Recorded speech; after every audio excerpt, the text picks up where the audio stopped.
చంద్రబాబుపై కేసు నమోదు, విచారణ, అరెస్టు, రిమాండ్ అన్ని చట్ట ప్రకారం జరిగాయని సుప్రీంకోర్టు తెలిపిందన్నారు ఏఏజీ పొన్నవోలు సుధాకర్ రెడ్డి. రాజమండ్రి జైల్లో చంద్రబాబుకు అవసరమైన అన్ని సదుపాయాలను ప్రభుత్వం కల్పించిందన్నారు. భార్య అనారోగ్యంతో జైలు సూపరింటెండెంట్ సెలవు పెడితే దానిని కూడా ప్రభుత్వానికి ఆపాదించారన్నారు ఏఏజీ. చంద్రబాబు పట్ల ప్రభుత్వం ఎంతో ఉదారంగా వ్యవహరించిందన్నారు పొన్నవోలు. దానికి 3 ఫేసెట్స్ ఉన్నాయి. 17A 3 parts of it, 3 phases. ఒక బ్రహ్మది 3 ముఖాలు ఉన్నాయి దానికి. One is that no enquiry or inquiry could be initiated అంటే from the date of amendment 26/7/2018. ఈ కేసులో 5/6/2018 ఎంక్వైరీ ఇనిషియేట్ అయ్యింది. We are out of that.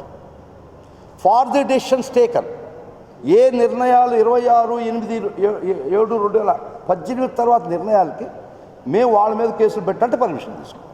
ఈ నిర్ణయాలు 26/7/2018 తీసుకొని ముందరకు తీసుకున్న నిర్ణయాలు we are out of that. While discharging official duties. While discharging official duties అంటే అప్పుడు దీనిలో 409 కూడా ఉంది పీసీ యాక్ట్ పక్కన. ఒక ప్రభుత్వ ఉద్యోగి committing criminal breach of trust is not part of his official duties. దాని కింద కూడా